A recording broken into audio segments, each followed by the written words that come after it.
folks, this is Eric Martin, and you are listening, watching, rocking out with me with Sean Ratchis on Laughing Monkey Music. Good evening and welcome to the Laughing Monkey Music Show. Tonight we have Eric Martin on. How you doing, man? I'm doing pretty good. Thank you very much. You're killing me already. We're just starting. So tonight we'll go over some of the stuff you've done in the past. I want to talk about some of your albums, little pieces, try breaking up a little bit, a couple questions, and we'll talk about, I know you got some stuff coming out. You can be doing some touring and stuff too. So the first big question I want to ask you is, you know, the elephant in the room is always the reunion. So before you say anything, 415, 415, 415, harassing you, because I know you get the reunion questions, so I wanted to.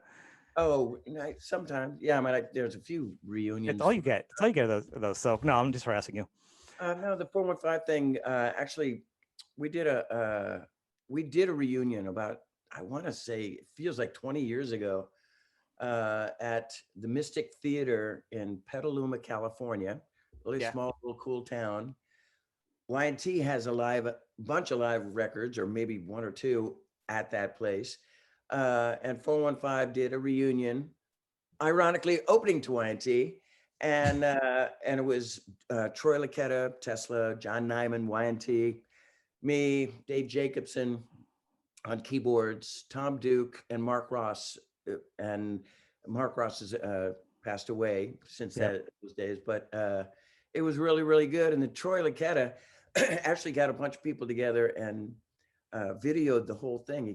He had like about 5 or 6 cameras going and a little maybe a mobile truck thing situation, but never saw the light of day. And man, I think it was 20 years ago because, or longer, because I think I had a website. I think it was like GeoCities. That's how far back that was, right? My father ran it. It was called Eric Martin's Pop's Page, and he talked about it. And that was so long ago, but yeah, I'd love to see the reunion video. So Troy, actually really good. Yeah. There you go. I like the fact your dad had a web page for you. That's even better. Oh man, my dad totally believed in me. I mean, when it was 415 to Eric Martin Band, he was the first one to make T-shirts. He had the. I was managed by this guy Herbie Herbert as a solo artist, and then Herbie managed me, and obviously Mr.Big. Herbie managed Journey, Europe, Roxette, Santana, I think, and Steve Miller, and a bunch of people. But anyway, back in the day, we were just a new band, and we didn't have any merchandise or anything, but we did have a little logo, and it was like EMB. If you look for it, it was pretty neat for 1980s. And my dad used to make T-shirts and sell it at the gigs, and then started doing this Eric Martin's Pop's Page, and then he had Eric Martin's Army, and then like a newsletter, and you get a little laminate membership card. It was kind of cool. And then little and letters. My son's going to send you a letter and pictures, and it was cool. He was a true believer. That's really crazy. I mean, so he was you're military. Well, Brad, you were a military, so he was a military guy. So you travel around. So it's kind of interesting that him being, you think the military would be really strict and stuff, not into music, but really he was really into it. He was really kind of cool, actually. A lot of Army brats seem to be either criminals or musicians. End up or the same. Yeah. Oh, yeah. Well, actually, I can say the music business, they usually become like run record companies. That's yeah. Musicians or the record companies. Back in the day, like high school girls would go, you're a bat. Army brats are kind of like, and musicians. You have one of the bad boys. I don't know. It had to prepare you, right? It had to prepare you for tour, but you had been prepared though for touring, though, right? I mean, like your whole life has kind of been on the road, more or less moving. That was my thing. That's actually what I said. It prepared me for touring. I lived in Italy and Germany, Switzerland, a bunch of places, and then for 3-year stints, and then all over the United States. When I got into Eric Martin Band, I think we only toured the United States, and as a solo artist, just the U.S. I think maybe I went to Europe once. I don't know, but in Mr. Big, God, you know, umpteenth times. You know, there's places in California I haven't been to, but I've been to, like, you know, Spain 24 times. You know, so That's really awesome. I mean, I don't know how you did it, like being, you know, when you have kids and being away. You know, that's gonna be the hardest part of touring and being on the road. I mean, it was, you know, I had the luxury when I was until they're teenagers, and then I you're had the just gone. luxury when Mr. Big took their hiatus, you know, from 2000 something to 2009. Excuse me. And my children were born, and I had like 3 years off. And I would do weekend warrior shows, like acoustic or electric shows on my own solo stuff. And yeah, for their first 3 or 4 years, I didn't really do much and just was a stay-at-home dad. That's pretty cool. But yeah, but then Skype came along, and that was great. That was a cool crutch, you know, go on the road. And it said, you know, Dad, where are you? Well, I'm in Bulgaria, son, you know, that kind of stuff. And it was fun for a long time. And then, you know, we were talking earlier before the show that, you know, at a certain age, they just don't, that, you know, but when they were younger, they go, Dad, I got a laminate. Can I go anywhere I want in the show and everywhere? I go, yeah, knock yourself out. And I was like, can't be bothered. Doesn't give a shit. I mean, I'm sure they would never tell me, but I'm sure, you know, when somebody comes up to him and says, your dad's a rock guy, your dad's a musician. Yeah, he's done some stuff. You know, I don't know, maybe. I don't know. Maybe. Depends, right? Are they fans of the band at least, of rock? Are they fans of rock? Yeah, rock and Mr. Big. Or are they just kind of like into they were everything else?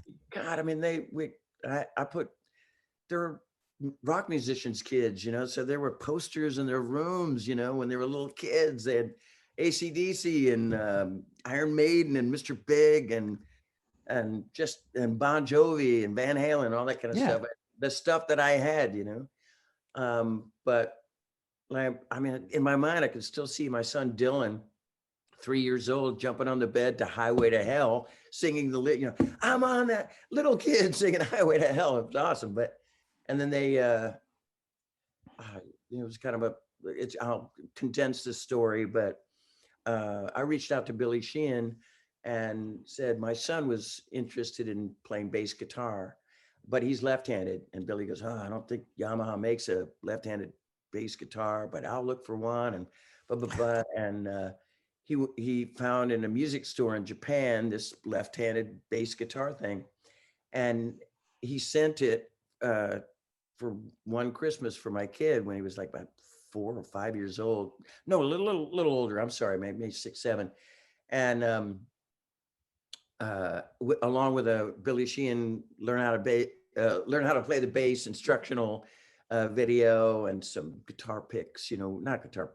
Billy, those little ninja guitar picks were kind of a collector's item thing, and he sent that, and I got a little video of Dylan playing at Christmas time. And I heard, ironically, this was in the middle of the hiatus and I hadn't talked to Billy in years, and it was so surreal. So that one Christmas, and I'm going, hey, Dylan, do you like the bass that Billy Sheehan got for you? And my son's going, shh, like holding up the thing because it's Billy's voice talking to him and this instructional audio, you know, it's like, or you know, and just to hear Billy's voice again, it was cool. And then it's directly through that, we started talking again about getting Mr. Big back together. So anyway, that proxy kind of helped. No. There actually really are no rules. That's the best thing about music, and it's a music show. There really are no rules. It kind of just goes where the story goes, you know. Oh yeah, well, that's you're good at that. You came to the right place for yes, stories and avenues. Great, that's great. Well, I have a light thing. So as in Mr. Big, one of the things I always enjoyed was the album covers. Who'd always do the album covers? Obviously, kind of felt with the theme. But we had this great art director from Atlantic Records, still a great friend of mine, and he did some solo records of mine, and he's done some other work, T-shirts and all that. But his name is Larry Fremantle. Larry Fremantle, uh, and his son Zach actually is a kind of a great star basketball player on the college circuit. Goes to Xavier College, and he's anyway. Larry, he came up with a lot of that artwork and all the Mr. Big stuff. Uh, I remember, I mean, Pat Torpey and Billy Sheehan most of the time would come up with like the title, Right. Like when years and years ago, where we would play like this, the struggling days and struggling gigs, and we'd be handed sorry, I'm stuttering here, but Herbie used to say, hey, you get lemons, you make lemonade. It's kind of an old saying. And we would persevere through all kinds of adversity. And Pat, maybe, or Billy said, hey, lean into it. If somebody's going to shoot you in the head, just lean into it. And or bump ahead. I don't know how that, oh yeah, this is what happened. Pat went to a library and looked at all these photo books, and he found this book of like this guy sticking his head out of a manhole cover, right? Like some sewer worker, and all these cars are coming. And then Pat brought the photo to us, and then he goes, bump ahead. And it was like some kind of, there was always a joke involved. Yeah. Excuse me. God, I just did a vocal lesson too, right before I'm talking to you. Back to being whiskey scratch here. And they all were like that. I mean, the one album that Larry found this guy, another guy named Larry, Indian Larry, who was kind of a stunt motorcycle rider. Yeah. And and he got him to ride this motorcycle, stand up on this motorcycle, driving down this long road. And what was it? Get over it. I don't know what that was, but Get over it. That was one with Kotzen, right? Yeah. Oh, that was a good album. Yeah. It's all Mr. Big music. I know, but you're trying to reference. Oh, Kotzen, Get Over It, and Actual Size. There were two great records. Get Over It was that sort of more country, R&B, funk, rock, and then Actual Size was kind of a cool pop rock record. It's interesting. We'll go back to this stuff, but with Kotzen, you're right. It all sounds like Mr. Big. It doesn't. He didn't sound like he didn't fit in. Like Kotzen did not. And I love Kotzen like a lot. So he did not fit in Poison. Like that was just not a fit. And trying to do blues with Poison, it was just it's a hot mess, or a garbage dumpster on fire, whatever. They had moments, but it wasn't right. It wasn't right. And it's not even saying to take away from either of the bands. I mean, to me, it just didn't feel like it mixed. I mean, musically, it may have fit. The songs weren't benefiting. It could have, though. It could have been an evolution, but it wasn't right. Look, Kotzen, he was just a parts player, Well, his parts are good. I just think it didn't feel like the band songs didn't work with his parts. It just didn't feel like it meshed. Talk Dirty to Me, Ritchie Kotzen. It's not what it was, and he's a better vocalist too. So I mean, it's just a different animal. But I actually feel like it brought a little more of your soul voice out in this album. It still sounded like Mr. Big, but a little more soul, a little more funk in some of the songs. No, I loved it. I mean, I talked to Big Game like all through like the first 4 Mr. Big records. I was definitely influenced by soul music and R&B and Wilson Pickett and Otis Redding and all that stuff. And I had the twang, the soul twang in my voice, but the band didn't necessarily sound like blues rockers. I mean, there was definitely moments, because we all loved the band Free and Humble Pie and Spooky Tooth, all that. We loved that stuff, but we're also influenced by obviously some Van Halen things in it and other kind of rock genre. But when Ritchie got in the band, God, for me, he brought it out to the table. We started to have that country blues sound, Mm-hmm. There was a song called "Try to Do Without It" It was on Get Over It. I listened to it the other day. I mean, oh my God. I mean, it sounds like something Chris Stapleton would be doing right now. But yeah, it's country funk. I love it. And I love that, Ritchie was a lead vocalist and Yeah. I'm a lead vocalist. And it was my suggestion that instead of stifling this guy and just making him a guitar player, let's do some kind of a Righteous Brothers thing where we both trade lead vocals. And we did that like on 2 or 3 songs on that, on our career. Well, I mean, Get Over It, Actual Size, there was a bunch that did make the record that still out there that's got our voices on it. Our first song that we wrote together was a song called You Don't Have to Be Strong. And it was in his kitchen in North Hollywood. And man, it was a kind of a R&B ballad, actually. So different than what you expect from Mr. Big. And then we did a song, Suffocation. We did Shine, which was a hit in a real good few song. countries, we kind of altered the sound of Mr. Big a little bit, but I thought it was a good thing. Diversity. Yeah, it didn't change. Like, it wasn't like you didn't recognize who Mr. Big was. I mean, because no. Mr. Big was a band, and it was that at the time you kind of.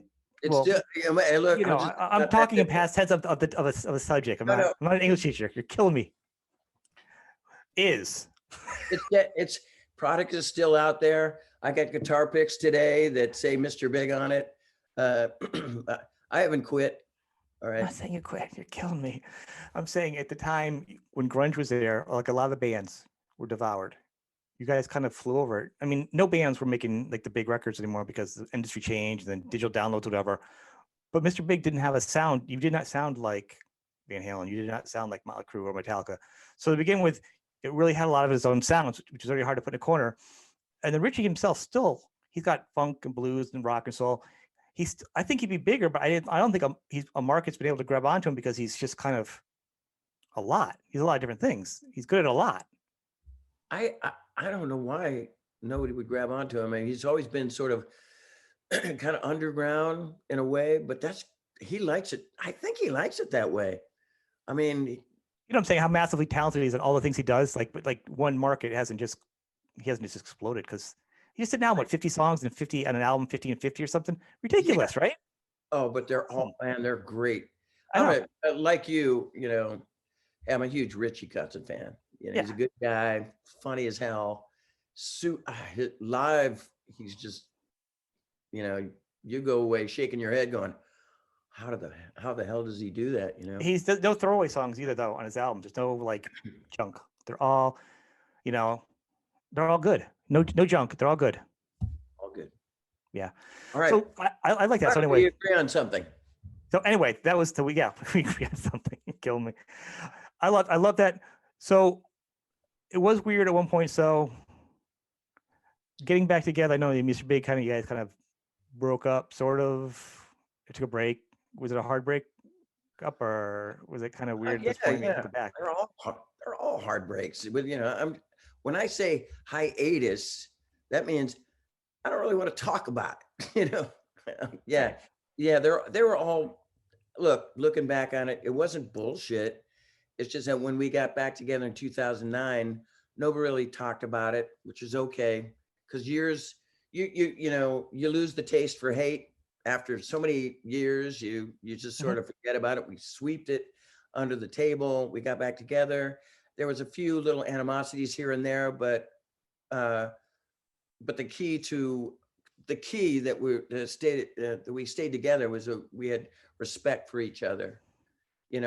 I lost a little respect in some of those hardships back in the day, and I'm sure they did too with me. But that wasn't the case anymore. I respect. I love Pat Torpey, respect Billy Sheehan, Paul Gilbert so much, but after Pat's death, it took a lot of the wind just came right out of the sails, and it was really difficult to play without him. And it was a grieving process for a really long time. I'm not saying that. I mean, I would love to get back together with Mr. Big and do another, possibly a record, maybe. Yeah. I don't know. I don't really think if we have anything to say, or I still, when I write songs, I constantly think Mr. Big in my head. I don't know. So even when I try to write acoustic songs, it's always comes out Mr. Big. But I would love to do a tour, definitely, with the band. But I'm okay with it. We have product out that's out right now. We have a live box set, and then we got some other stuff on the not frying pans in the stove, whatever they say. My voice is now it's getting all quiet in here. Yeah, but I would love to do something again with Mr. Big. I love that band so much. I love playing live on stage, and with Billy and Paul and the spirit of Pat Torpey. I love that music. There's a chemistry you guys I've have. spoken. No, there's a chemistry. I was just watching at Bloodstock or whatever it was. One of the last shows was towards the end. Your last gigs. By the way, you get an A+ on your Lillian Axe Steve Blaze T-shirt there you wore. I'm surprised that I wasn't even wearing it today. I wear that thing all the time. I played this strip mall gig a couple of years ago. I don't know. When I say a couple of years ago, that could be 4. I don't know. So it was just a couple of years ago. But I was playing acoustic opening up to Lillian Axe at a little strip mall club gig. There was another band on that bill too. I can't remember. I don't really remember. But I met the guys. I met Brian, the singer, good friend, and then Steve Blaze. Steve Blaze, right? Steve Blaze. Yep. Right on. And he's been on the show twice. What? He's been on this show twice. Dude, he was such a really nice guy. And when they were on stage, I went out in the audience and I'm checking them out, and I'm just hanging out by the soundboard and the merchandising table, and I'm like, pull out like $20 maybe, and I go, and then I'm not trying to get, nobody was like saying, oh no, take one for free, and I'm like, paid my $20, put it on, and I felt like I haven't taken the damn thing off in years. It fits great, and he's such a nice guy. I just kind of he's got a show. I did that recently in the beginning of the year for Geoff Tate too. I went to see Geoff Tate and Operation Mindcrime for the first time. I've never seen Queensryche, but I saw Geoff Tate do his Operation Mindcrime show, and I'm friends with Geoff. And I bought a T-shirt there too, so I'm surprised that I'm not wearing the Steve Blaze and Geoff Tate. Steve's really great. He came on, and then I had him on a second time. Sometimes I do like an episode where I have somebody come back when you talk about like records. Because I'm a vinyl guy, we pick our first vinyl. We usually talk like he was talking about like Alice Cooper, and we just go over like our love of vinyl. And he's promoting. He's got a new show. He's actually doing like a paranormal show. He does. Well, he's trying to sell. And like he is ghost hunting. Yes, he's pretty interesting. He's he's really kind of crazy. You weren't expecting that from him, but hey man, he's such a nice guy that if he saw a ghost or a UFO or something, I believe him. No, I do. He's great. I mean, that's what I'm saying. It's such a great concept he's working on. Yeah, it's called The Veil. I think he's trying to shop it. So look out for it. If he gets it, it'll be fun. Ghost Center. Yeah, he's pretty cool. Yeah, you had Matt Starr joined. That was pretty. I actually heard a rumor he was actually from the same town, Manchester, where I'm from, in Connecticut. I don't know if that's true because I never heard like New York or all different places. Like yeah, somebody told me like, oh, he's from here. I don't even know. I don't know. He's everywhere now. He is everywhere. Him and his mustache plastered all over the internet. I see him all the time doing, drumming for Ace Frehley or drumming for all kinds of different bands and doing life coach stuff, and he's everywhere. He is really good. So you in songwriting through the years now, even in your solo albums, I was just listening to I'm trying to think of the name of it now. Your last two you did, the Destroy It, was it Destroy All Monsters, and I'm Going Insane. Yeah. You can kind of, I know you're just saying like Mr. Big, you can kind of hear it could be Mr. Big, except you have more of a guitar pop power chord, kind of a fun vibe to it.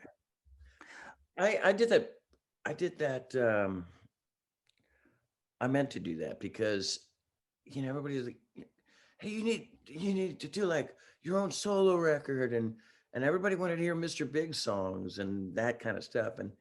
And I think this was around the time where, maybe around the time, I don't know. I have nobody fact checking. You can say whatever you want and make it up, really, because I'm not going to fact check. Yeah, no, I mean, I'm thinking like James Hetfield's not the only one that didn't want one of his band members to do a solo album. There was like every leader didn't want their artist, especially their lead singer, to do a solo album, because people would think that it's the band, and by that, I don't know. I don't know why it really mattered. Anyway, so, but Mr. Big was kind of on our hiatus. I wanted to do what I wanted to, but I purposely didn't want to do it Mr. Big style. And I was really into the Foo Fighters, and I still am, but I was really into Elvis Costello, Foo Fighter, like this kind of punky pop kind of music. I kind of always liked it.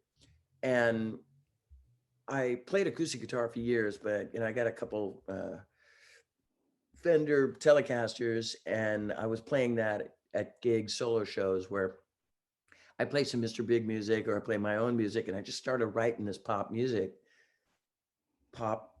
crunch music or whatever it was. And those two albums are that's that kind of genre. They're really fun. And I was like, I'm like, I wouldn't call it classic rock kind of feeling, but it is kind of that pop rock. It's good.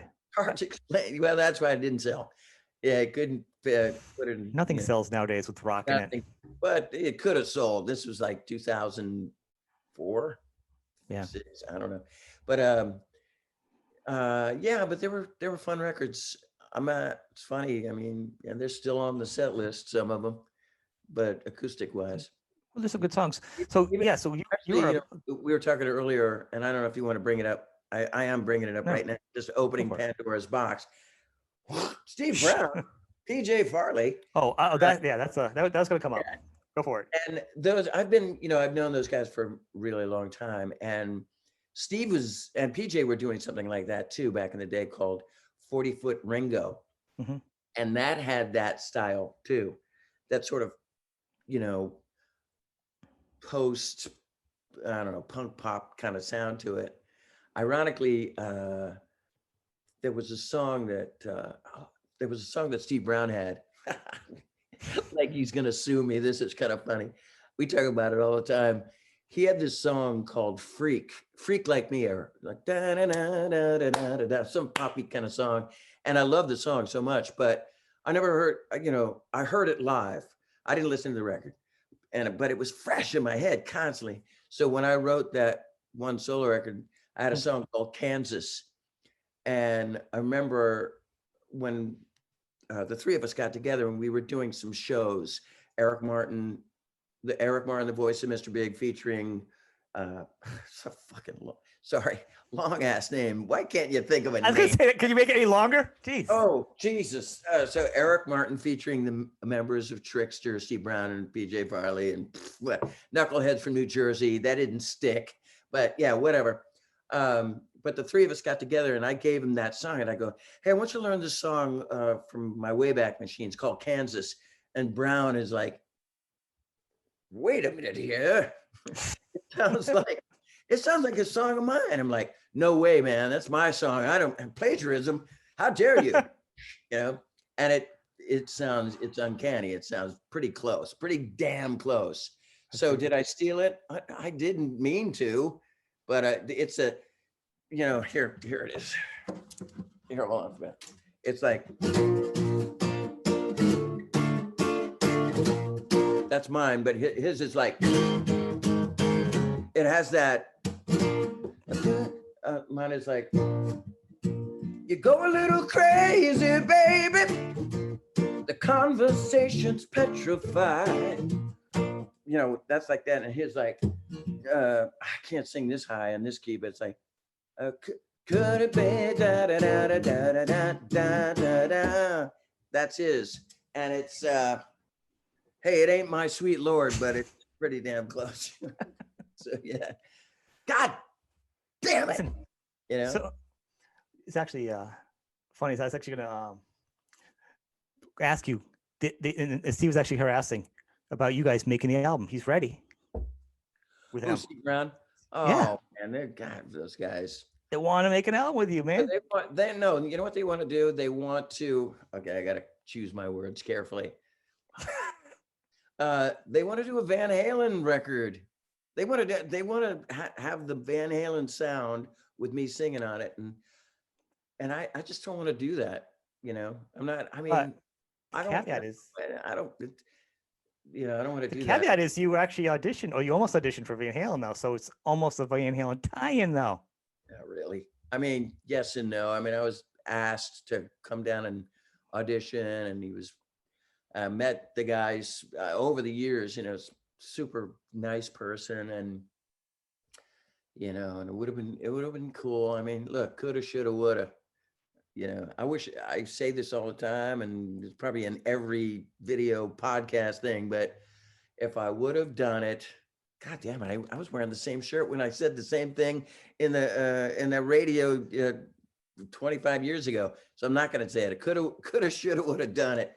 But anyway, get back to roll it back a little bit. Roll back. Yeah. Steve Brown, PJ Farley. Yeah, I would love to do something with those guys, but I can't find it. You know, God, I hope I'm like not 1 foot in the grave and a light bulb finally goes over my head and go, I got it.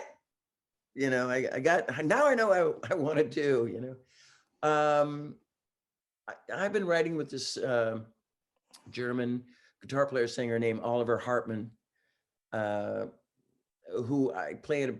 I'm part of a rock opera called Avantasia. Yes. And you're huge Awesome band. production. I mean, Awesome production. Oh, Tobias Sammet is the main. He's a singer, songwriter, creator of this whole entity, and it's him.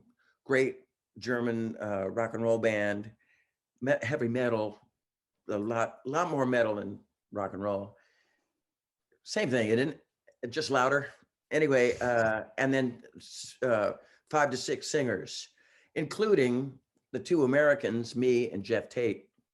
And actually another, Adrienne Cowan is one of the singers, and she's an American as well. So 3. Anyway, getting back to it, where am I on this thing? So Avantasia, I went all over the place. Can we? I don't really want to talk about Steve Brown and PJ Farley, but we're gonna have to because I have to finish my. Get out of there. Okay, sorry. Yeah. Anyway, so me and Oliver are writing, and I would love to write with Steve and PJ. I mean, look, we bust balls all day long. Nothing to do, you know. We have a text thread, a couple other guys on it, Joey Casada and Chris Jericho. Sorry, I now I'm gonna have to pay him. And we just bust balls all day long. You know, I think when the borders start opening up and I start, you know, going on the world playing my shows again, Rearrange. there won't be going ding ding ding, dick jokes, Kiss, Van Halen, Yeah, you know, memes and all kinds of crap. But I love the energy of those 2 guys. Steve and PJ have been my friends for really long time. You know, I met Pete Loran first, lead singer from Trixter, and him and I were friends. And he brought me to, this is years ago, they were opening to Warrant, and I went to see him play, and it was like watching a teenage Van Halen on stage wearing this is. This is so funny, man. I'm paying homage to Trixter today. I'm wearing a plaid flannel. Forget this bullshit. I'm taking this off. All right. So I went to see him play, and then me and you know, Pete and I were still really good friends, but somehow it just worked out where me and Steve and PJ started playing these side gigs together. Yeah. And it's a lot of fun. And Joey Casada, I don't know if you know him, but a great, super I great know of him. Yeah. CO2 and author, actor, um, creator of this show that he's trying to get picked up right now, called Joey Licious. They're all really cool guys. And then you got High on the Hill, Chris Jericho, and yeah, and actually ironic, from this group thread that we have, PJ now plays bass. He's the touring bass player for Fozzy. So that kind of worked out. So he plays with Chris, and that quarantine thing that they got. Is it Gig Pigs or something? I think they were something like that. Oh, no, you're so you just outed it. You outed. No, he outed it. He's if you were following my podcast, it was already outed on Friday. I already thought the name was out there. Yeah. I mean, yeah. So Gig Pigs, I thought of this. He was threatening to record that too. That one, I think Joey, if I'm correct, it was supposed to be over on Sunday. Yeah. That's what we call ourselves on the group thread. I thought of this name years ago, Gig Pigs. I don't even want to tell you where I thought of it a long time ago, but, and then PJ he went, hey, Gig Pigs, we had to call our group thread. So that's it, Gig Pigs. I hope nobody gets offended, but I think it's hilarious. Jason's probably copyrighted it though, so you're probably gonna get a call. You probably Chris has already done it. Yeah. Yeah. Awesome. So I heard they're gonna record.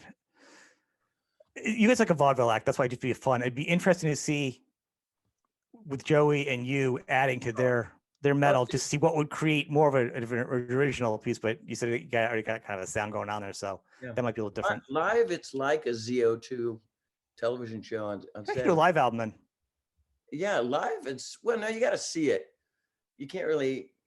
I mean, you got to see it. Maybe do a live thing, but it's a lot of great music. I mean, C. Brown is a great lead singer as well, as well as me. I'm saying, but and PJ sings his ass off. He's got a new record out, Accent Change. Go and check that out. It's good. I promoted it already. And Joey sings too, dude. So the four of us really have a good time. We just can't come up with a goddamn name. Can I just say, I'm just going to say that I'm going to throw this out. Somebody's going to get in trouble, and I don't give a shit if it's me, but Pete Loran, oh God, I hope he doesn't get embarrassed. And I hope he says, I never said that. Somebody said it. Somebody reached out to, on the Trickster page and said, I would like to get Trickster back. And just on a side note, I'm a huge advocate of Trickster. I wanted Trickster back. 5 years ago, I was going, God, let's get this band back together. There's so much fun. And then 5 years later, it's all this weird controversy, and I'm starting to not give a shit, It's not going to happen. Yeah, I like their music. They were great live. Enough said. So anyway, so somebody reached out to one of the guys on Trickster page and said, would I want to see Eric Martin, PJ Farley, Steve Brown, and some other guy, on drums or whatever, when I can see, when I want Trickster back. I want the real thing. I don't want this, stunt cock or whatever, right? And sorry. No, that's I would have used that one. Yeah. That's one of mine. Copyright. Stunt cock.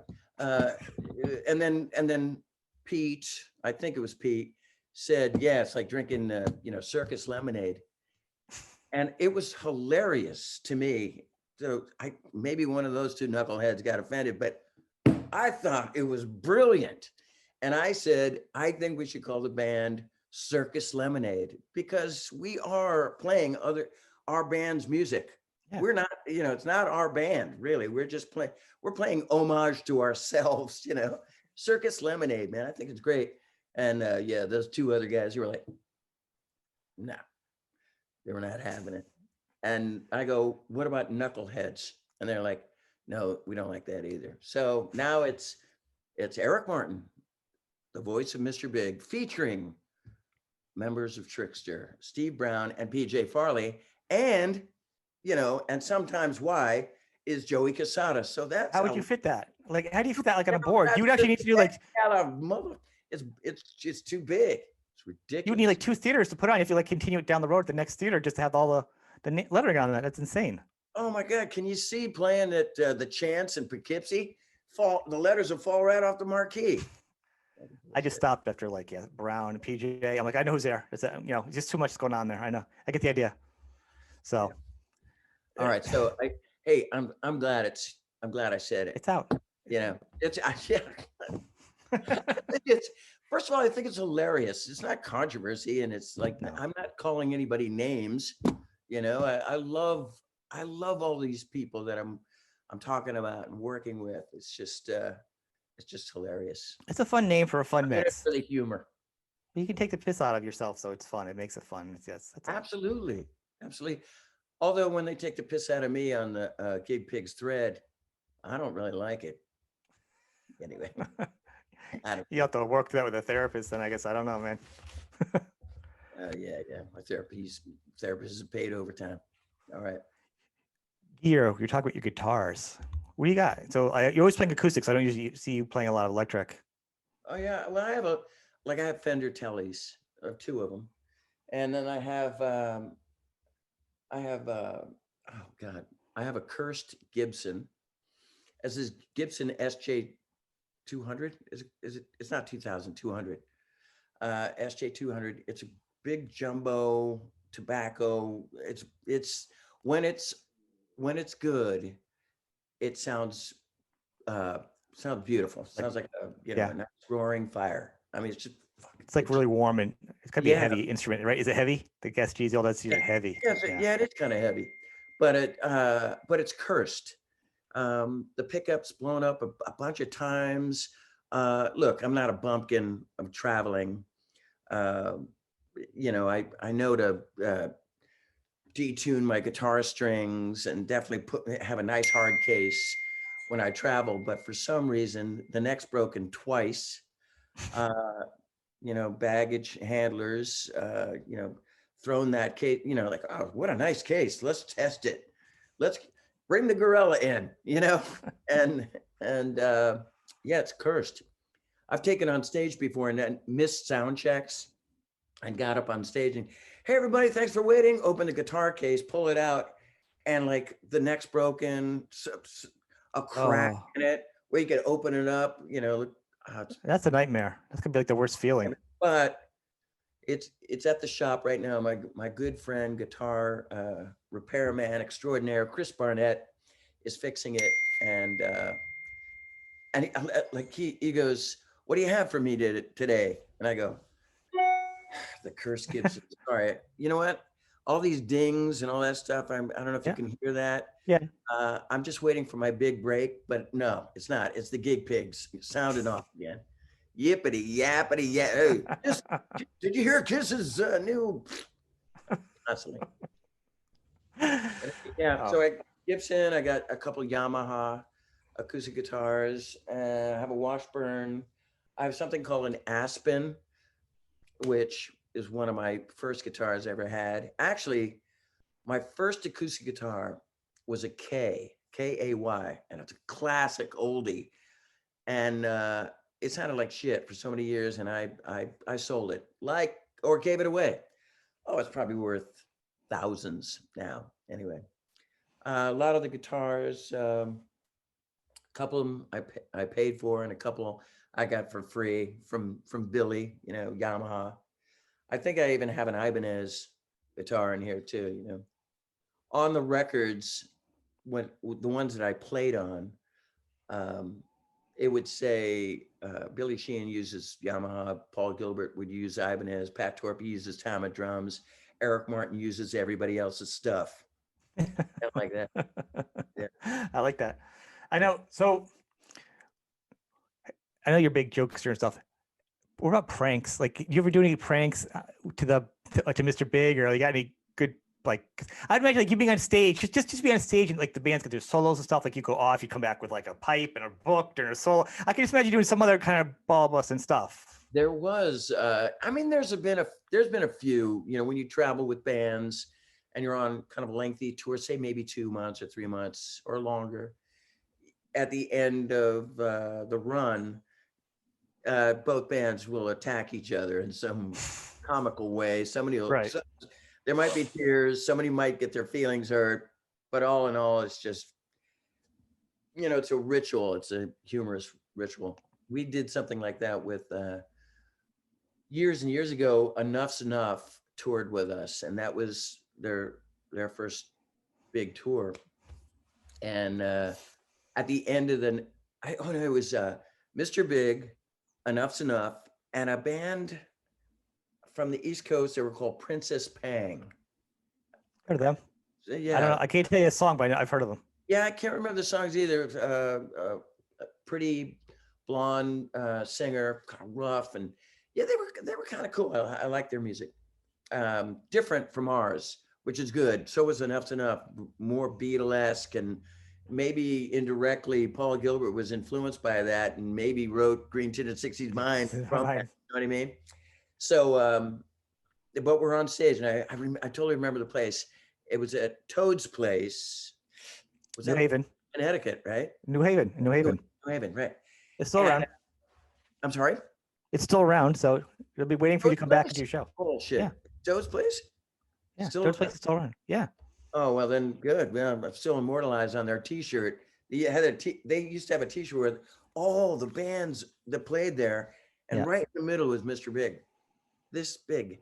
Anyway, so we're playing the show, and the last song, Princess Pang is playing first, and their last song. Oh God, I'm gonna get in so much. I know I'm not gonna get in trouble because maybe somebody saw this, but this is before video cameras. So Paul thought it would be a good idea to go out into after their last song in sort of a long like sort of nightshirt and like a little night hat, kind of very Scrooge, or right. All that Wee Willie Winky for those who are like over 50. And like a little pajama outfit, right? Yeah. Like a man dress, that weird. Yeah. And he had a candle. I thought I was imagining a candle when you said that. Totally, yeah, right. And he's barefooted, right? And he just comes out, and like he just woke up. He's like, and the crowd's laughing at Princess Pang, you know, and they're like loving that it's Paul Gilbert, all 6'4" of them, you know. And he comes out, and he goes, and this girl, I wish I remember her name. God, it'd be great to see some comments on this, but if anybody was there, I want to say that maybe she's 5. She kind of came up to his stomach, you know. Yeah. But she comes up to him and she's kind of laughing and kind of being all tough, blows out the candle, picks up the nightshirt, picks it up over his head as a knot, right? Oh. Yeah, dude. And this is the days of like, there wasn't the cool, you know, guys wearing the athletic sort of black underwear, man. This is tighty whities days, man. And Paul's wearing his tighty whities and he's like, and we're laughing on the sides of the stage. We're just fucking laughing our ass off. But then we were like, oh, okay, enough's enough, you know, not enough. Oh, that was a play on words. Enough of this. So we come out, we save our boy. But oh my God, you know, how many people does Toad's place hold? 600 maybe. If that. Yeah, if that. Or like 500 people watching, you know, 6'4" Godzilla Paul Gilbert with his tighty whities and Wee Willie Winky fucking nice shirt over his head. Oh, dude, poor guy. But hey, it's, you know, you got he was dishing it, and he put it out there and he got it back. So and then Enough's Enough played, and then we turned all the lights off, and we had like flour and socks, and we're like beating them silly, and then the lights come up and they're covered with flour, you know. And then they did something to I think they did something to us. Maybe the show before that, maybe I think it was at the Bayou. That's not around anymore. It was in Washington, D.C. I think it was on my birthday. And they gave me did they give me a guitar first? I don't know what it was, but I'm singing and they all came out and whipped creamed the hell out of me. So, we're playing our last song probably at the time was, I'm assuming Addicted at Rush, and we're playing Addicted at Rush and I'm covered in whipped cream. Anyway, yeah, shit like that. But the Princess Pang story, I think I've just told that to friends.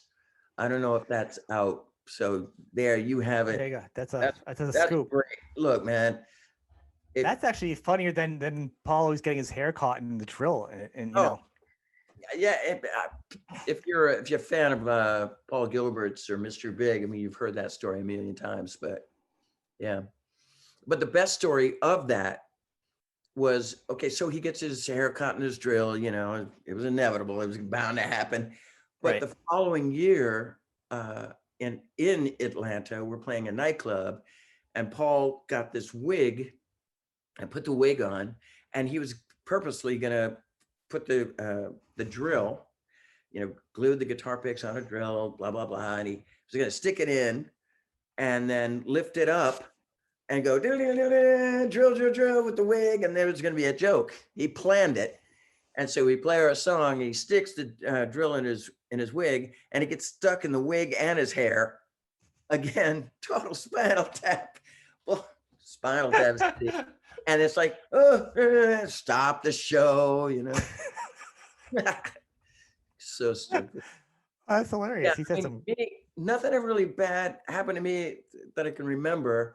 I have fallen off. I always used to do this.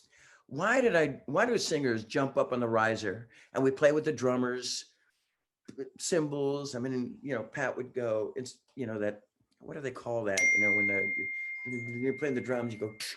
Oh, like the hi-hat thing there when they do the snare. Not a hi-hat, but you close the cymbal off, that sound. Every cool band does it. Anyway, I'd stand up there, I'd jump up on the riser and grab the cymbals right at the same time, right? God damn it. Now it's Chris Jericho. Whew, I want to write. And if I wrote these guys, I go, hey guys, dude, I'm doing podcast here, man. Please give me a little break. It would be like ding, ding, ding, ding, ding, ding, ding, ding, ding, ding, ding, ding, ding, ding, ding, ding, ding. Anyway,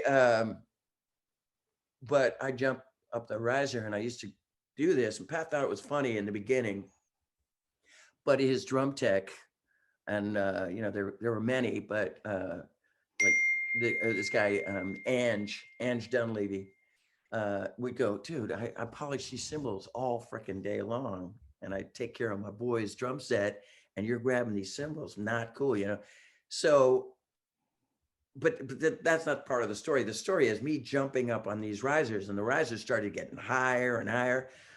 And then I'm getting older and older, and my legs, I'm not hoppity hooper anymore, so I'm jumping up on these risers, missing them, falling off of them. And I kept doing it like the engine that good.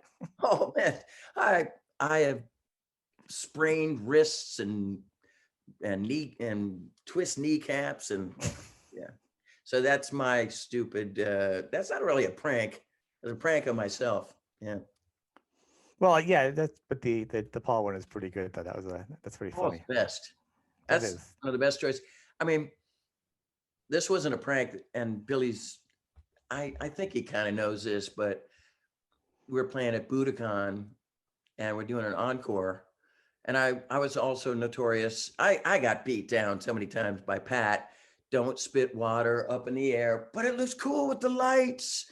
Yeah, but it gets all over my drums, Spit it somewhere else. I used to do that all the time, back in the day. A lot of singers did, I guess, stupid singers from the 70s and 80s. Anyway, and I took a drink of beer and I spit it up in the air, and it didn't land on Pat's drums. He kind of going, good one, but it landed on the stage, and Billy runs out for the encore and goes, and he's wearing like this little Japanese, it was kind of cool. He was wearing a Japanese schoolboy outfit, and fans are going, yay, that's so cool. But then he goes, you know, like a Dick Van Dyke show. If any of you guys who are over 50 or in your 50s, and he slips and he falls on his back on the stage, and the crowd hushes, and then Billy starts laughing. I was right there. I'm going, I'm like, Yeah. God, I was so frightened. Oh my God, I thought I was gonna totally get my ass kicked on that one. And if he doesn't know it, I'm sorry, I wasn't out there to hurt you.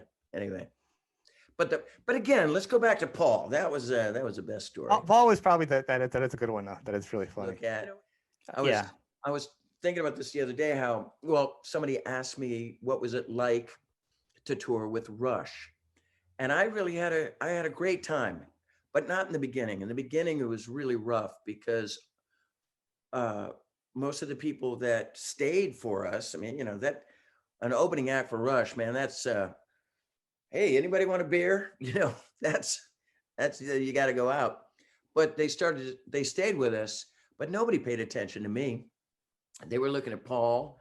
They were taking pictures of his pedals. You know, they were checking out Billy and, you know, his tone and finesse and sound, and Pat Torpy. You know, they were going like, move a little to the side, you know, to what that. And yeah, I can't really talk to you about gear and cool stuff like that. But no, I don't usually go that deep. But eventually, we started getting over with the Rush thing. I'll just throw that out there. And I think that's because of Geddy and Alex talking about us in interviews. Man, this band, these four guys are killer bands. So you gotta hold off and, you know, come to the venue early, get your beers and your posters and you're you know, chatting with your friends, and come out and see the opening act. So that helped us. I remember hearing about it, like, and the first thing is like, you know, with my group of friends, because we also like Mr. Big and Rush. So it's like, it was a great deal. It was a great package. You know, a lot of us felt that. It was great. I mean, it was a good package. You know, it's such a great package to them, because we did back-to-back tours. We did Presto. I mean, like, not all of it, but a good couple months of it. But Presto, Eric Johnson was on it. I think Primus was on it as well, in different parts of the USA. So they wanted no women to show up on that tour, did they? I'm sorry? So they wanted no women to show up on that tour, huh? There wasn't until we got involved. Right. It was all dudes, and, you know, and like 5 women. Yeah. And 5 women, but like, man, To Be With You came out around that same time. And we had other songs as well on that Lean Into It album. And yeah, that's Geddy and Alex. I remember this telling us, thank God that we got Mr. Big on tour. So we got like a mixed crowd, you know. We got boys and girls. But we were asked to get on the Roll the Bones tour as well. So lucky. Wow. Yeah. That's pretty awesome. Yeah, that was, you're leaning to, you know, obviously your big hit single, but Just Take My Heart.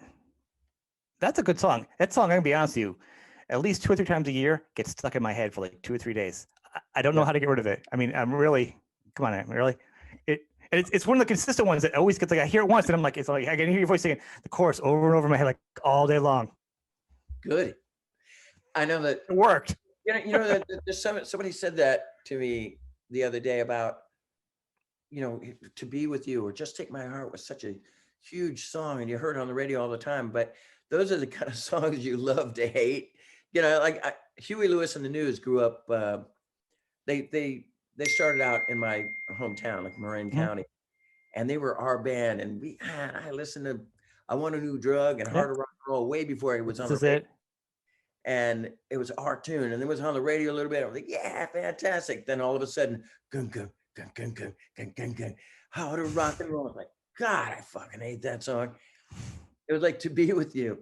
And no offense, Huey and the guys, I still love that. I love the stuff, but you know what I mean? It was just, it was on so much. But too much. Yeah, Just Take My Heart. So around, so the first album, just Mr. Big, but around 1991, I met this guy, Andre Pessis, who's a songwriter. And I met him actually through Jonathan Cain. Hold on. Journey. Hold on, this might be my big break. Nope, PJ Farley. I spit on you. All right, so I spit on your grave. Jonathan Cain from Journey and I wrote a song called "How Can You Do What You Do" on the first Mr. Big album. He was a friend of mine from a long time ago. So, so what are we talking about? So through Jonathan, I met Andre Pessis, and Andre and I started writing songs together. And I want to say, like, around that time, maybe the 3 or 4 months in of meeting Andre, we wrote "Just Take My Heart." I wrote it on the piano, and Paul was so good at that. You know, I wrote a lot of songs on piano, and then I'd give it to Paul, and he would transcribe it. Is that the right word? Transcribe it, transpose it, whatever, into to guitar, and that, like, you know, he I love what he did with. We used to do Bob O'Reilly live, and he played that whole yeah, and all the cool sounds and everything. I'm so sorry about these dings, man. These dings are from the boys. That's all right. They always say, "Well, just turn it off." They're gonna call me like a complete idiot. Just turn it off. I don't know how to turn it off. I'm not really tech. You sons of bitches.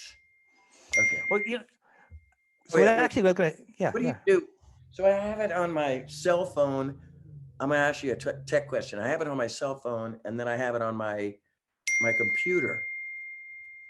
How do you, if you turn it off on your cell phone, does it still ding on the computer? Of course it does. Yeah. Hey, look, I'm damned if it there.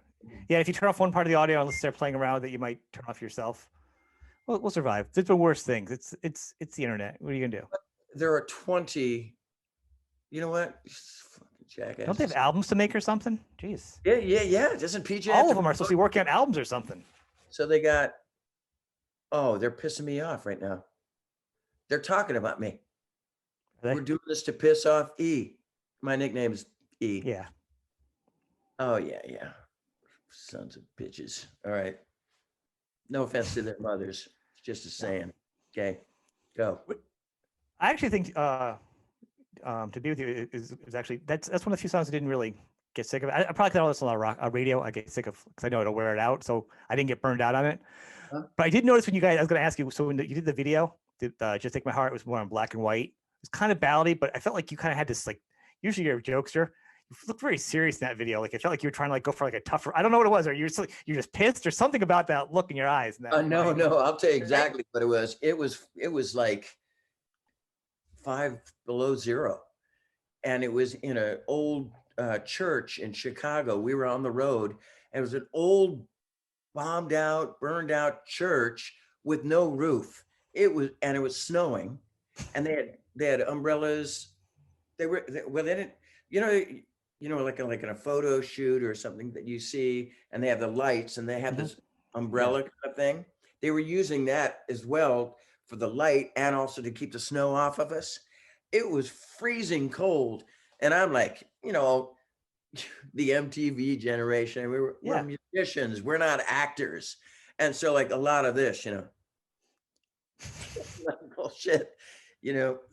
Oh my God, it's so hilarious. So we're acting, but I was freezing my ass off. There's something about their look. It just felt like all your looks, you're always so different in your videos. That one you look like you're either tired or angry, or it was just like you're trying to be tougher. I don't know. I had this leather jacket, kind of a bigger leather jacket on. I think that was kind of a Guido leather jacket, and it was my dad's that he gave me. And all the stuffing's out of it, and it was all thin, and it looked kind of cool when you're walking around the nightclub. Yeah, looking for chicks. Anyway, what was that? France in the 1930s? What was that? My sisters used to do this. My sisters are gonna freaking kill me. I used to play these clubs in Sacramento, California, another place where I grew up. And I used to play these clubs, and I used to see my sisters walk into the club with their like Virginia Slims cigarette, go, looking for men, men. That's what I would say to myself, right? And it was totally like, yeah, kind of a 1930s thing. I'm so weird that I turned that around and made it about me, but I'm crying right now.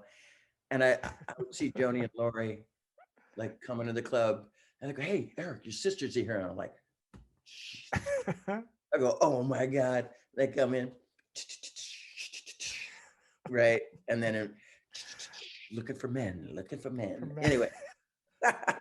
So me in this leather jacket looking for chicks, but it was so thin and I was freezing my balls off and or my ass off. I don't know what you can say. You can edit balls. I don't edit. And, too lazy.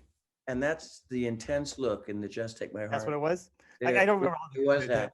The costume details. The look in your eyes was just so different. Oh, dude, I wasn't acting. I was freezing. That night, actually, right after the video, we thawed out and we went to see Tesla play live. It was in Chicago. We were on the road. I remember the whole freaking thing, you know. And to be with you, there was some comical moments. I mean, there was some, you know, there was a lot of that, you know, it's like, you know, this, but there was I pulled a Marx Brothers move in it that fans come up to me all the time and go, there was two of them. It was like, what, me? It was like, oh, yeah. But there was this one where I held up my hand and I go like that. Yep. And everybody thought that was, you know, super funny for a few years. But yeah, I stole that right from the Marx Brothers. And there were other and then the other videos, there was Alive and Kickin' was live and comical. Green Tinted 60s Mine was, you know, I don't know, trying to be sexy. And I was gonna say sexy, yeah. That. And then there was a bunch. There was a lot of. Yeah, you had a lot, but of the one, that was the one you always had a little twinkle, a little mischievous look in your eyes. That was the one you were like dead to the world. It was just, in my opinion, that's what I'm saying. That was the one I noticed. Well, and now I know why. Just to reiterate again, that used to be kind of a weird joke. I'm not getting it right, but like if somebody would say in our band, or we'd hear the word, you know, like, oh, well, to reiterate, and they go, oh, you mean like say it again? And they go, yeah. Anyway, I was freezing.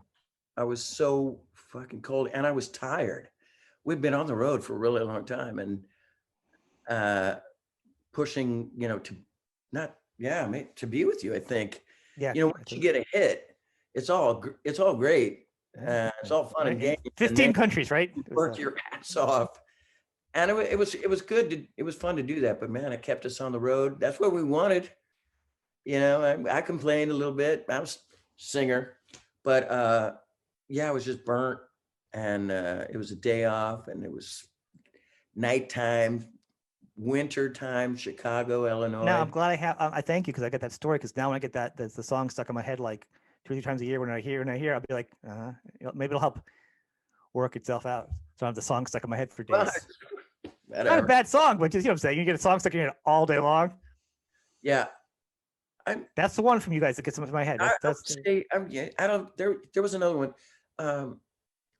As a songwriter would say, like a formulaic kind of song. That was a little formula, Just Take My Heart. It was a great song. And lyrically, I mean, it's a true story, you know, totally lying in bed. One of the last nights, me and my wife being together, our whole house full of Mayflower moving boxes. This is our, you know, why we didn't sleep in separate rooms. Maybe we didn't have separate rooms. I don't know, but yeah, it was a true story. But all right, now we're all sad. Let's bring it back up, shall we? Way to bum me out, man. We haven't had a gig pig ding in a long time. Maybe somebody's battery died on their thing. I hope so. Right. So the other Wild World. I'm not gonna go to all your albums, but I love the song, and you guys do actually. I like it. You guys do. I think I like your version better. I was surprised to hear that on there because I'm like, I felt like you guys had more material. Oh, we did. On that spot. That's like, oh, that was on Bump Ahead, I think. So, yeah, we all thought we had a great record. Am I shouting? Sorry. no, you're not. When people do that to me, I'm like, what? Calling all ships ashore. Bring it down. This is how much coffee right here, Doctor.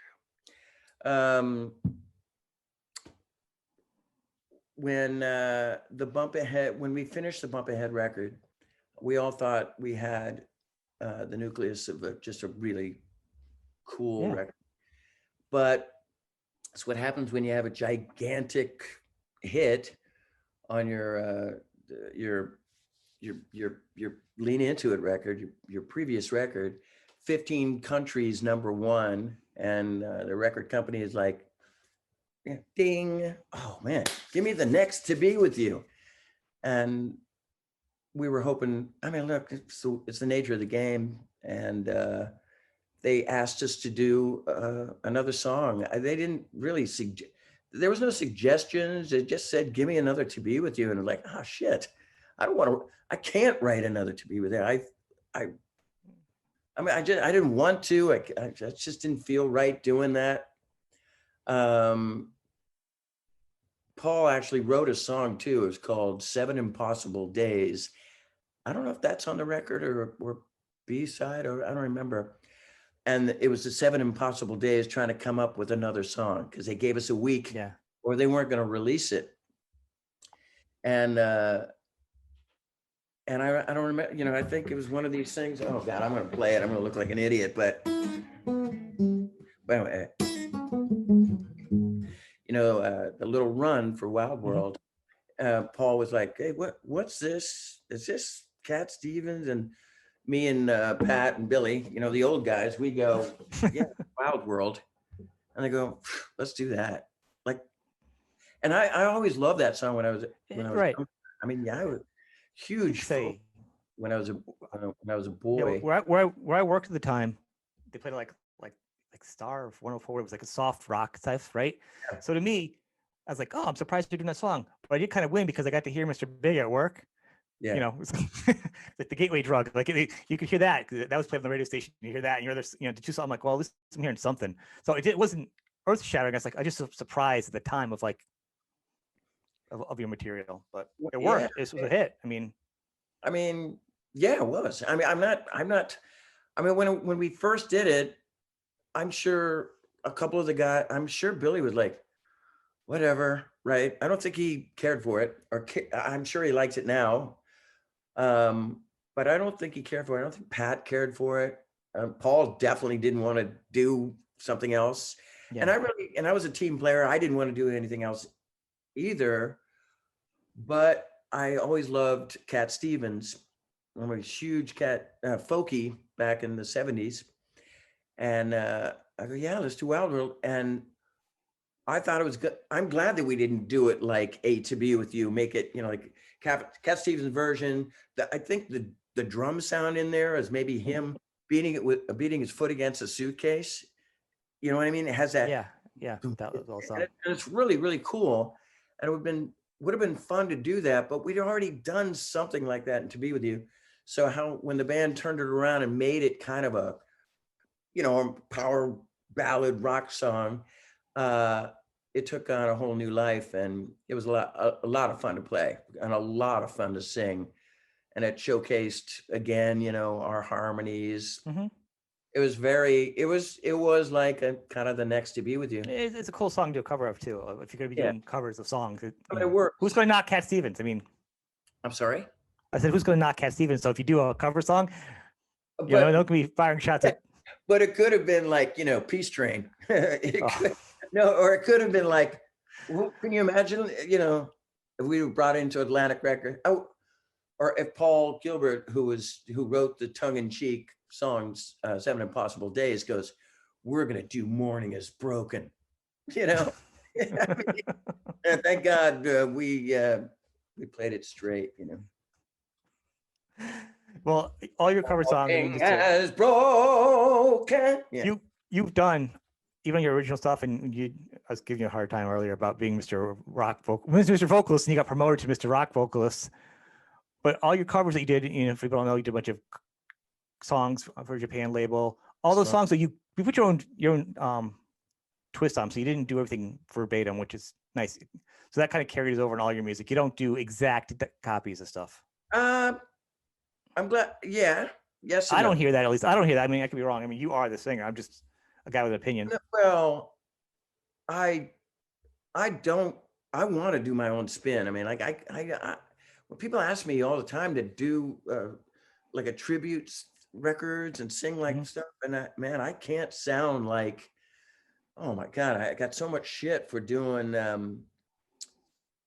was a tribute record to Rush, and I did. I love this one song. It's called "The Mission." God, is it on Signals? I mean, I couldn't talk about my head. Yeah, I could be wrong. Rush fans. But this guy, Robert Berry, and myself, and we had this fantastic drummer. I can't remember his name. I never met him. And Robert Berry played all the music on it. But I did The Mission, but I did it like, you know, I Martinized it. Yeah. And I did my thing, and I got so much shit for it because I didn't sound like Geddy. And so I did my own thing. But even though we did Humble Pie's 30 Days in the Hole, and Billy, Pat, and Paul changed it, and they made it their own. But I was definitely trying to emulate, you know, the God. So what are you gonna do? What are you gonna do? I heard your version. I like your version. I think, you know, there's a lot of Rush tributes. I think the only person that was close to doing Geddy's voice, I think Sebastian Bach did it one time because he had the high voice. I think one time he kind of tried to emulate it a little bit, do a copy of Sebastian Bach. I think did a cover of doing a Geddy song. I think he got his voice up there, like almost like I think, but like anybody else doing it, you shouldn't do it. It just doesn't sound right. It doesn't. Well, when I did 30 Days in the Hole, I mean, I thought I could sing. I hit some super ass high notes back in, you know, the 90s, but you know, Steve Marriott, I mean, I couldn't hit it. So I did my own thing too. You know. I only have a couple of questions. That's actually just one of them was singing high. That's what it is with me. You see, even if you have 12 questions or 3 questions, you're just going to ask me one question. I'm just going to answer everything. I had no questions. I actually misdialed you. I was trying to call my parents on Skype. I'm sorry. No, actually, this is. I don't have I'm not a formula person. So, but with vocals, I always realize that when singers start singing different, higher when they're younger, and as they get older, they change a little bit. And their voices change. I mean, your voice changes. Obviously, most people's voices change as they get older, except for Sammy Hagar. But everyone else's voice seems like it's changed. Sammy, I agree with you on that. Sammy Hagar still sounds. He can still do. It's getting stronger. I think it's like rope. It's just yeah. Right. I don't sound. I mean, I don't think. I couldn't be. I'm not the lean into it Eric Martin anymore. No. I am at. I'm in. You know, To Be With You and Just Take My Heart. But there was a song that was called Lucky This Time, and it's a fantastic vocal, and people love that song. But oh God, no! Even if you tune down a half step, I couldn't do it without pain. You know, I've tried. I actually on this live box set that Mr. Big has out right now, it's 9 concerts from 2017. And on 3 or 4 of the shows, there's a medley. And we did, we hadn't done it in a long time. We did Lucky This Time, Never Say Never, which is on the Lean Into It album as well. Another freaking high ass song. I mean, I wrote it with Jim Vallance, Bryan Adams, you know, guy. And at the time when I wrote it, you know, my balls didn't drop till I was 40 anyway, so I could do it, you know. And when I did this medley in 2017, I mean, I didn't do too bad. on on this box set that I heard recently, because it's a bootleg monitor mix. It sounds pretty good, but it's freaking live and raw rhymes with fla. You know, there's some gunk on it, but I pulled it off. But there's some pain involved doing those kind of songs anymore. And I've definitely my voice is altered. You know, that's what happens when you get older. But in Sammy Hager's case, Glenn Hughes is another one who just like, Right. what? Yeah, I mean, there's a few of them out there. I mean, Sebastian Bach can still freaking hit it. Tony Harnell. There's a lot of them. Yeah, there is. I think it's just me. No, I don't. I haven't really listened to Sebastian. I just talk about. I know he did a Rush cover a long time back. I just remember him doing that. His voice. I just remember him being like suck out because of his scream, doing a Getty, like an old song. I just happened to stick out. It's whatever. But that's what it is. Look, if you're gonna like, I can't stand if you're gonna do a cover. I can't stand covering it exactly like it is. You know, it just what's the point of that? That's like blasphemy to me. You gotta alter it. I had a couple cups of coffee, as you just saw, and now I'm getting like, I'm sitting on a soapbox. Is that what it is? So I can see eye to eye now. That's it. Yeah. Anyway. The only time you do a song note by note is when you want to re-release it and the record company won't do it and you want to get paid for it. So then you do it.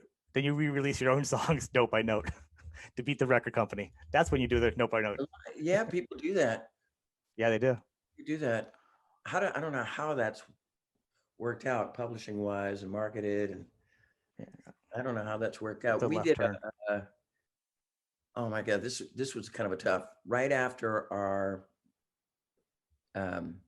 Stories We Could Tell album. I love that record. I really do. That was right. Me and Pat Torpey. It's right when Pat Torpey told me that he had Parkinson's, and him and I were working together big time, diligently on this record. Pat Torpey, me, and our producer Pat Regan. Regan, he knows. And we worked really hard on that record with material that Billy and Paul had written as well. So after the Stories We Could Tell album that we finished it, took a while, and we were all burnt out. Everybody went to their different corners, and our Japanese record company said, "Hey, I got a great idea. Let's re-record your hits." Okay, I don't know why I keep doing this, but because it's almost Easter. That's why I'm doing that. Anyway, so re-record your hits for a karaoke thing for Japan. We're like, what? Like real key, like, because, we started to lean into it was done. Some of the stuff was a half step down, or wasn't it? No, Stories We Could Tell was. I finally told the guys, like, man, can we half step down some of these songs? And I even wrote it a half step down too, because I couldn't, I want to sound great. It seems like I'm breaking the code when you tell that. Audiences aren't stupid. Everybody knows that. It's either you're turning down. Yeah, you turn down a half step, whatever. There's no secret there.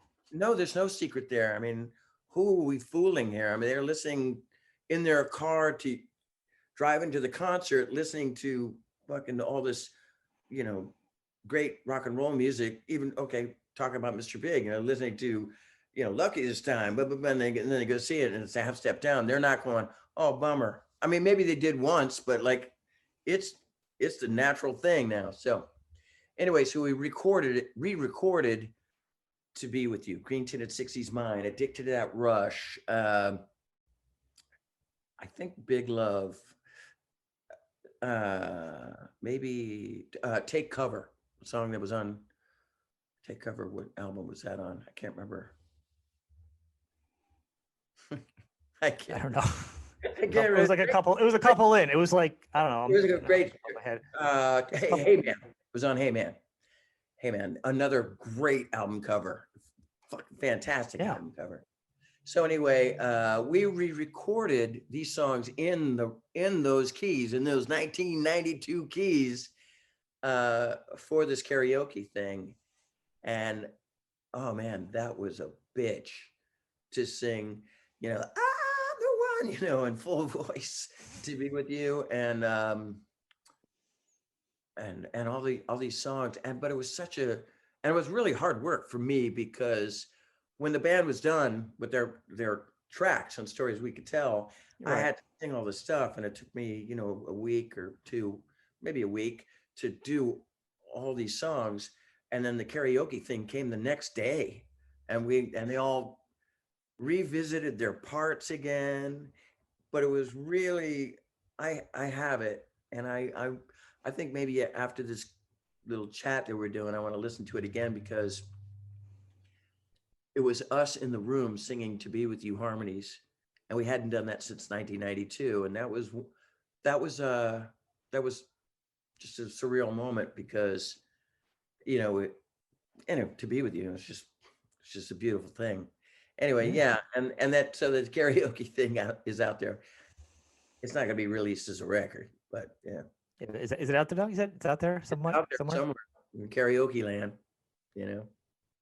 I'm gotta be curious. I mean, Yeah. Japan's been pretty good to you, so you have a lot of material out there. But check this out, and Pat's playing on it, so yeah, it was great. It's pretty special. Yeah. So this box that you said has 9 concerts on it. So add that to your 4 other live shows that Japan has of you. There's a lot of live material of you guys out there. I thought there was more. I'm just joking. I know there's at least 4 like official. There's probably like, and there's a bunch of raw like sushis, and there's a live at the Warfield. yeah. I mean, I think there's 8. I mean, I don't know, but there's all kinds of little bonus live stuff. But yeah, this is a lot. This is so our live tour that we did in 2017. That was when Pat was, he was playing drums with us on half the songs for a long time. And we got Matt Starr. I'm sure he doesn't like to be called sub drummer, but he was a sub drummer, right? And then when Pat just couldn't play anymore, and he played Just Take My Heart on drums, and Matt pretty much did the whole gig. Our setup was, Billy Paul, Matt, and then there was a cocktail kit on the side, and it was a bass drum, snare, and some percussion instruments that Pat had. So it was like 2 drums on stage, and he sang. And it was 9 concerts, 2017. It was our last shows with Pat. And there's a lot of good stuff on it, a lot of repetition as far as I'm concerned. Maybe a fan would go, "Oh, Paul played a different kind of thing here," and all the solos are different. That's like Grateful Dead, Fish type of stuff. When they go, each song's just a little bit totally different. That's when people get real deep. Yeah, because I mean, I just don't know.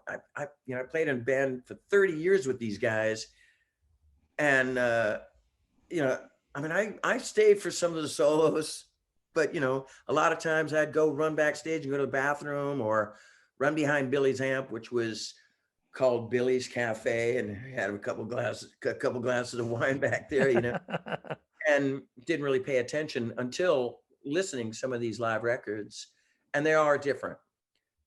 But I mean, I'm a fan of my bands, but a real Mr. Big fan would go, "Oh, he did something different here," and there's something for everybody in all different songs. But the medley kind of floats my boat. I love that. I love that part. And but you hear the same banter. Hey, the same. This feel.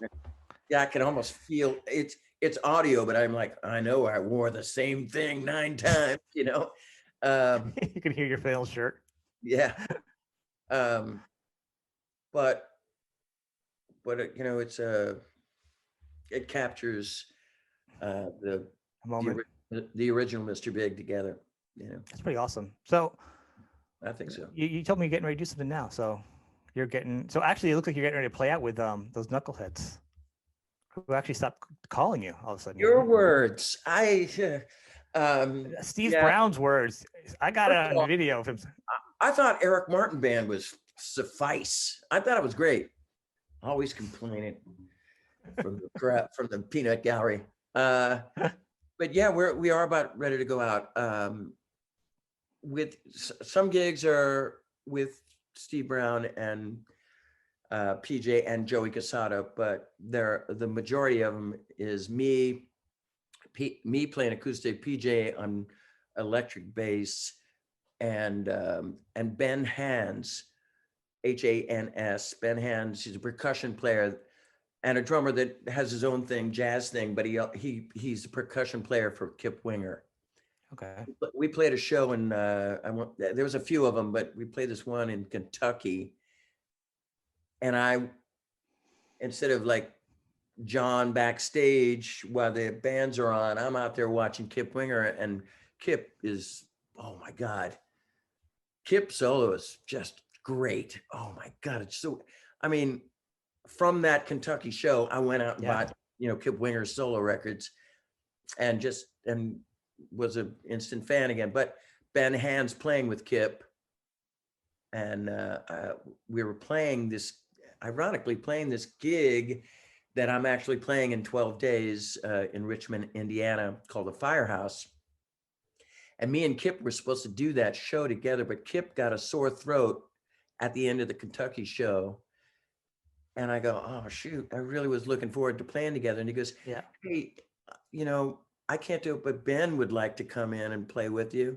And I'm like, percussion, that would be awesome. So Ben drove all the way from Kentucky to Indiana with him and his wife, Dawn. And they joined me and PJ. And now it's a thing.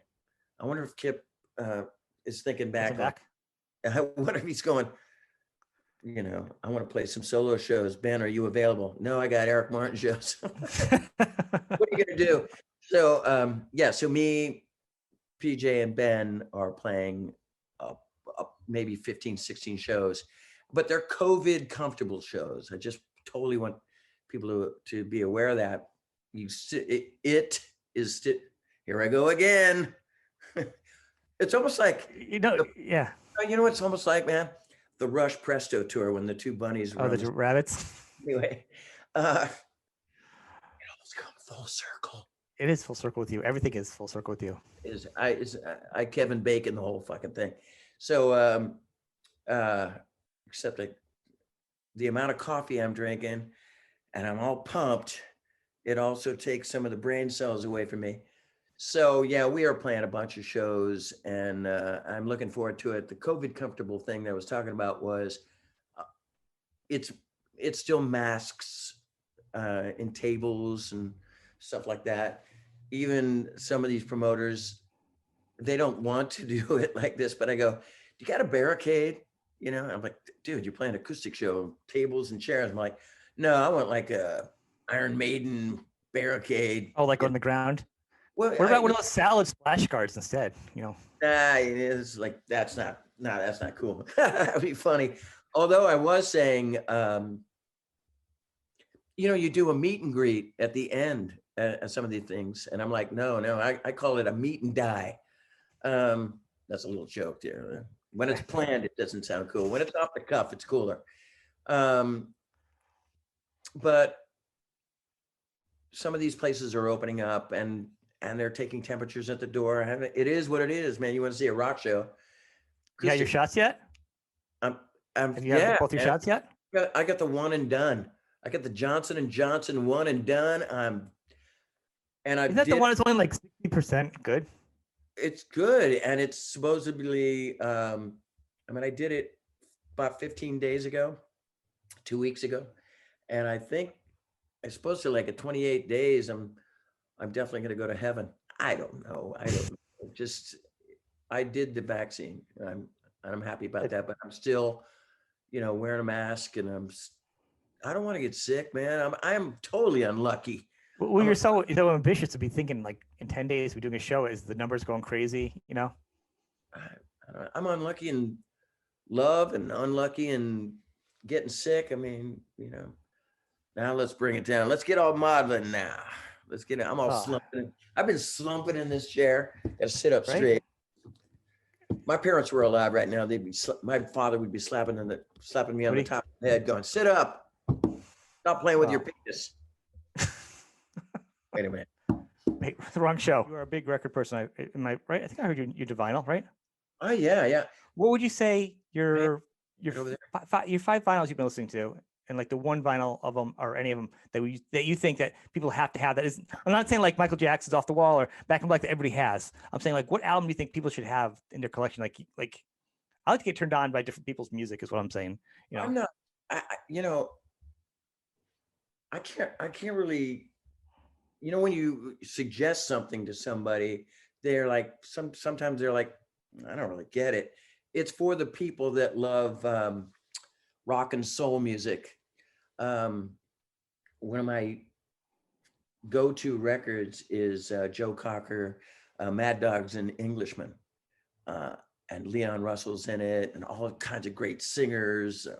Rita Coolidge is it, you know, and it's live, and oh my God, it It's just good. I agree. It's a good it's a album. fantastic sounding record for a live record, you know, Hmm.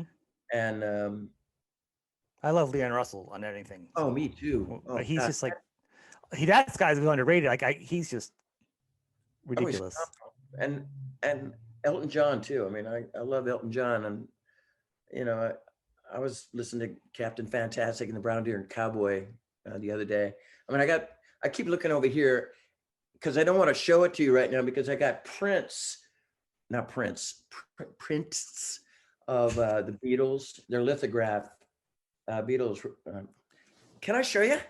Yeah. Hold on.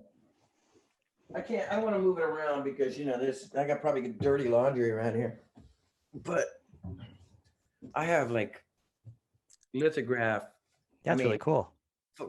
yeah, and it's like I think maybe they were like 2000 made, and this is like 175 now, number 175. But anyway, yeah, lithographs. But they're covering the vinyl section right That now. stuff. Yeah, and Which is that they were Beatles thing, by the way. I'm a big Beatles fan. It's way more impressive. I got my yellow submarine. Right? If you look below, if you can see the oh, background, the Lego thing. And my yeah, wife was like, I also have the Beatles Lego portrait. You have to decide which Beatle you're going to build. So yeah. I'm in the middle of it. I think I'm doing George Let's- Harrison. I know we're talking over each other because we're both I know. collectors. I Yeah, bet exactly. a lot more people have more stuff than I do, but I do have a few little things. Yeah, I got my the you know way before that. What are those little things that come out? They're kind of bobbleheads. Oh, like the pop things, right? Pop, Pop yeah, pop figures or whatever they're called, right? blah blah blah. Yeah. So pop bullshit. So I have similar to that came out like 20 years ago. There were Beatles stuff, you know, with the Yellow Submarine vibe. Yeah. But yeah, I mean, I got my Butchers album. I got some Beatles stuff. I got some 45s. Um, Pat, I got the fact that Pat Torpey, it's indirect, you know, it's a Kevin Bacon thing, but uh, did Pat jam with Ringo? I don't know, but like he met him, he had a good conversation with him, and I remember him coming to practice, going, "I met Ringo." Um, yeah, a lot of stuff like happened that day. Oh my God, Paul and Billy too. But I just totally remember Paul being a huge Beatles fan and Pat Torpey, huge. Yeah.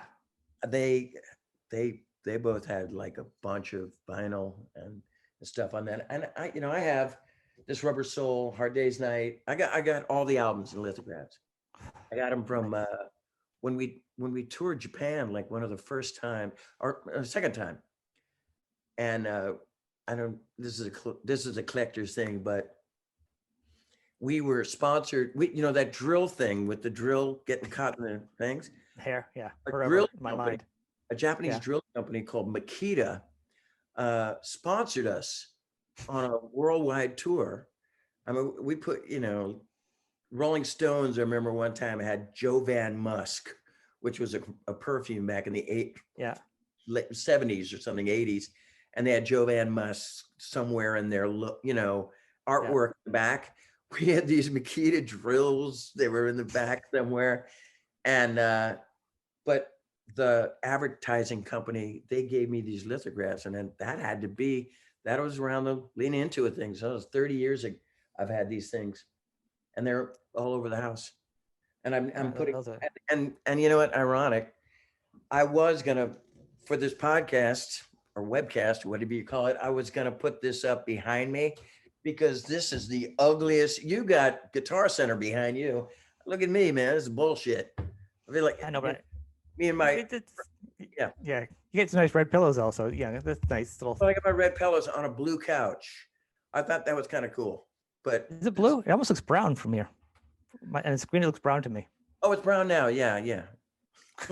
No, it's blue. It's blue. I can't really. I believe you. It's okay. Yeah, it's okay. It looks a little bit. It's funny.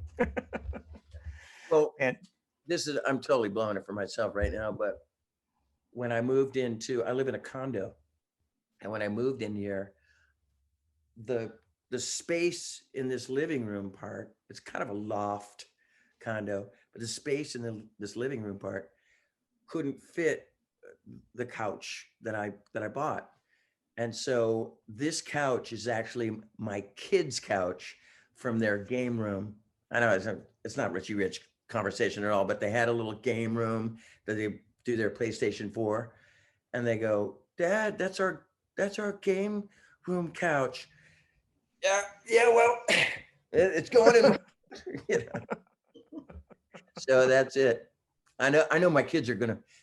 They're not gonna watch this, but if they do watch it, they even text you back. Like, we're so embarrassed. That will be the one thumbs down I get. I'll get two, one from each of your kids. I had a really wonderful time. Should I put my Trickster plaid shirt back on just to have continuity? No. Just to be with you is more than enough. That is such a bad. I know. I can't believe that's not playing in the back. Hey, this is Eric Martin from the band Mr. Big, and you're listening to a real interviewer, Sean Ratchus on Laughing Monkey Music.